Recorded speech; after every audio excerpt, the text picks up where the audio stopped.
Were you paying attention? I told you.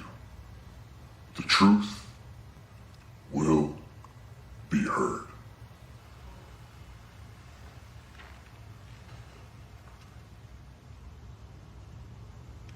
What's going on, YouTube? It's Sensei, a place to be chill. Try Mr. A&E. Better give you guys a Smackdown review from April 3rd, 2020. This is the go-home show from Smackdown going into WrestleMania this weekend. And I have to say, out of all the recording Smackdown shows in the Empty Performance Center, I have to say that in my personal opinion, this was the strongest one. And I think they took a note from Raw where more promos and more storytelling gets you where you need to go at Performance Center opposed to the matches.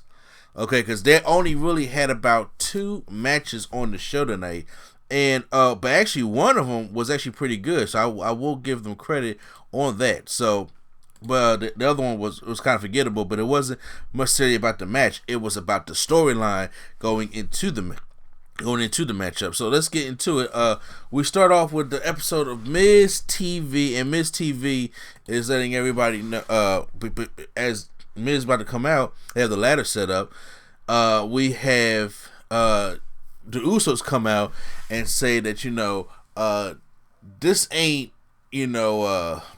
the Ellen show, you get a car, or this is not the Oprah show, you get a car, or this is not the Maury show. He says you are not the daddy. So he said they're gonna go and reclaim their SmackDown WWE Tag Team Championships. I was like, okay. Then the New Day come out and with the oh no. They come out and they let the Usos know, said, did you say you're going to go climb the leg of the championships? He said, well, before Dumb and Dumber got involved in this, we was going to run fade on you, basically. My man Q will be happy about that. And Miz and Morrison come out and go stand above the ladders, and then saying that, while you guys doing all that fussing and fighting, we're going to be the ones that's going to climb the ladder and win the Tag Team Championships.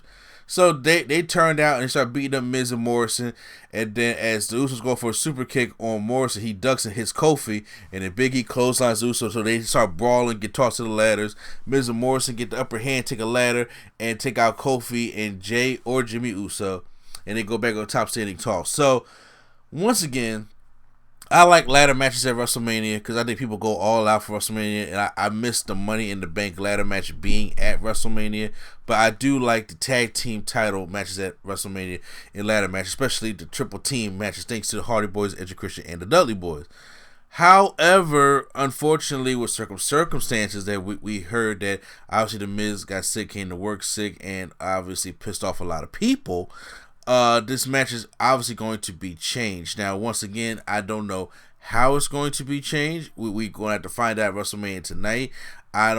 They had a certain amount of spoiler. I don't want to give too much of the spoiler away, but I'm hoping that, we still get a ladder match. I just hope it's not the ladder match they're talking about, but I think it could be a really good type of thing. We really got to see the tape tonight. It's been so tight-lipped that we don't know any kind of spoilers or anything. And by the way, I don't know if the whole Miz thing being sick happened before. They did the match and then it happened before, or they canceled the match and they did something else. So I'm not necessarily sure about that.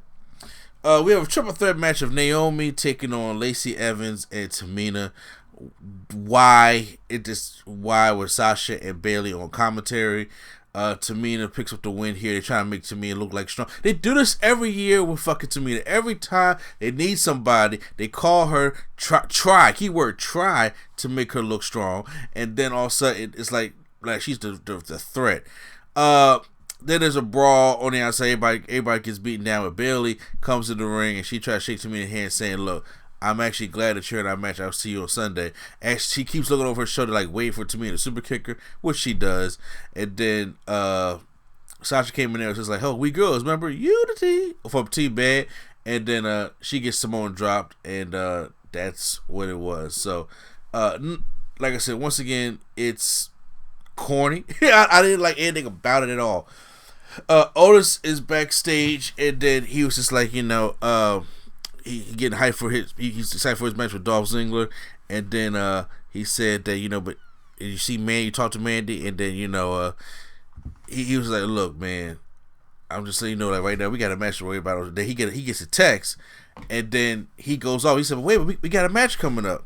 So it's really not them getting a match, but it's Tucker taking on Dolph Ziggler right before their match. And this match, like I said, was just a very forgettable match, but it wasn't about the match, because after the match, so Dolph Ziggler picks up the win here.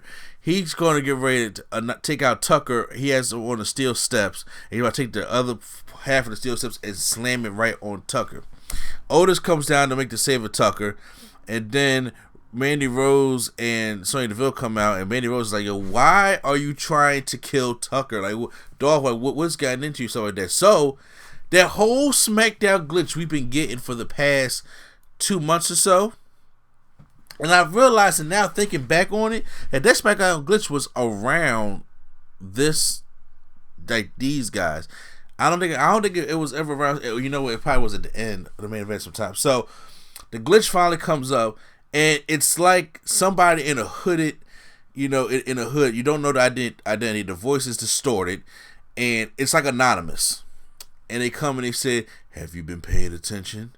And then he turns around to his watchtower of computers and plays the hidden camera, and it shows Mandy Rose actually excited to get ready to go out see Otis every day, and she leaves, and Sonya grabs her phone and she makes a text, and then you see Otis getting ready, and he texts back to Mandy, and then it goes back to Sonya Deville, and you see her and Dolph Ziggler coming up with a plan to throw off Otis and Mandy, because she feels as though that Mandy should, basically downgrade her so somebody like Otis. And then when Mandy sees that, she's just like, what?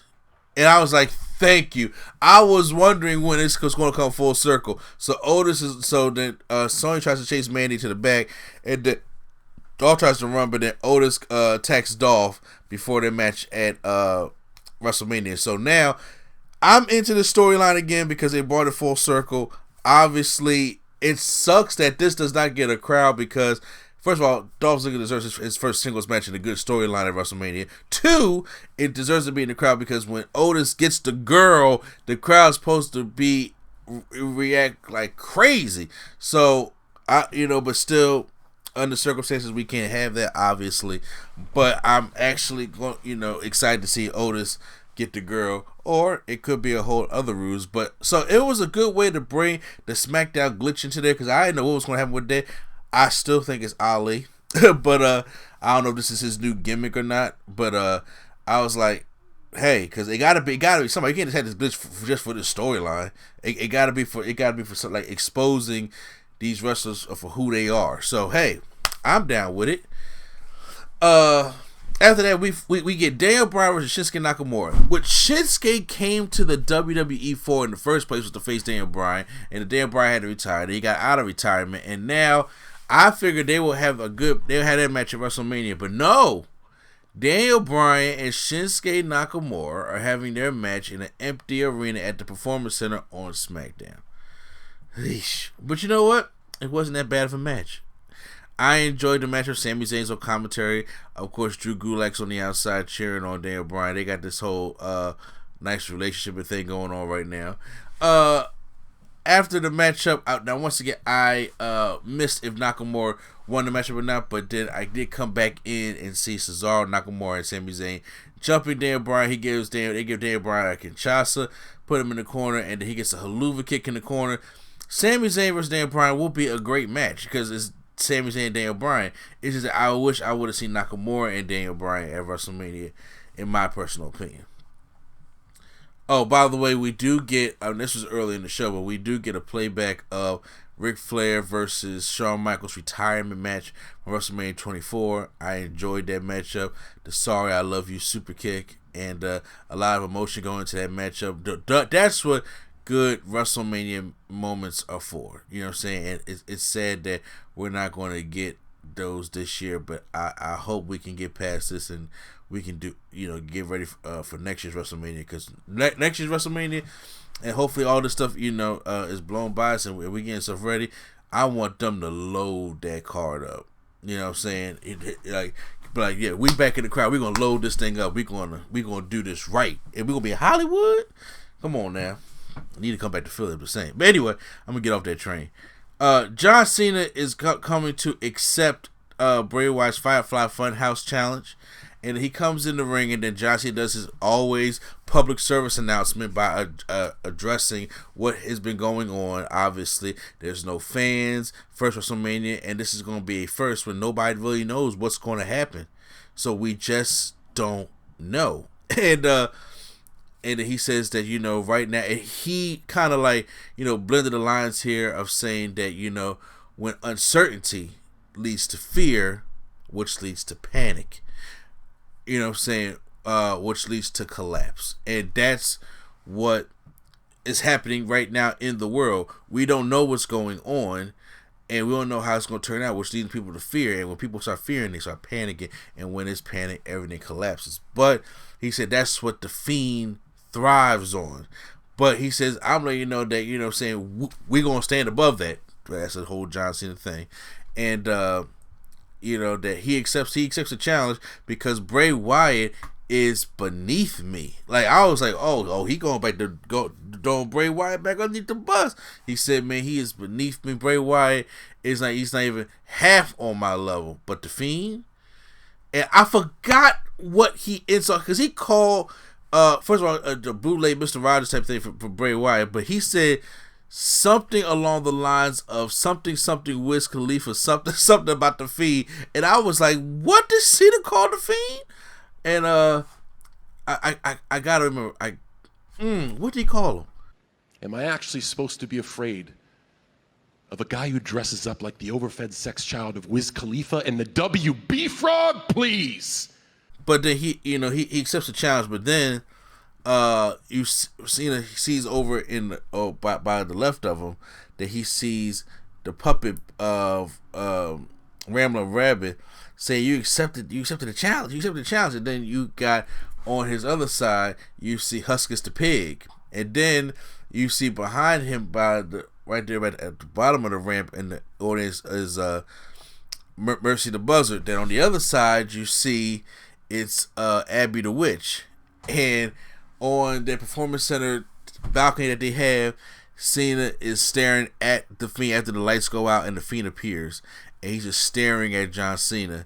And then the creepy thing is, right behind John Cena, Mr. Rogers Bray Wyatt comes up and says, "Let me in," and it spooks John Cena, and the lights go back out, and then nobody's there. I thought it was cool.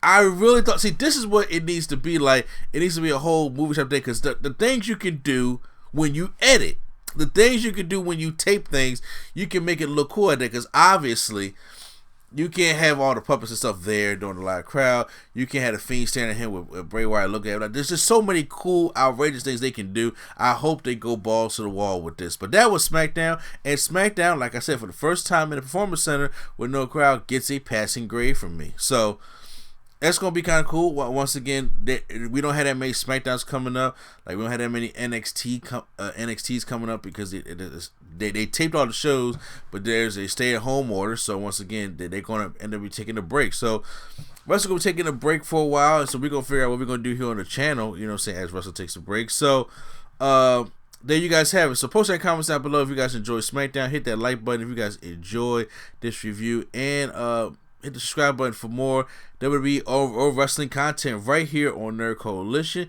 And stay tuned for our WrestleMania review of Part 1 and Part 2. I think I'm going to have Part 2 up Sunday morning, hopefully, and then have Part 1 up Sunday morning and then Part 2 up Monday morning. That's how I plan on probably doing this, or afternoon, however it's going to go. So once again, this is NC, a place to be. Channel Train Mr. A&D, and Nerd Coalition is out.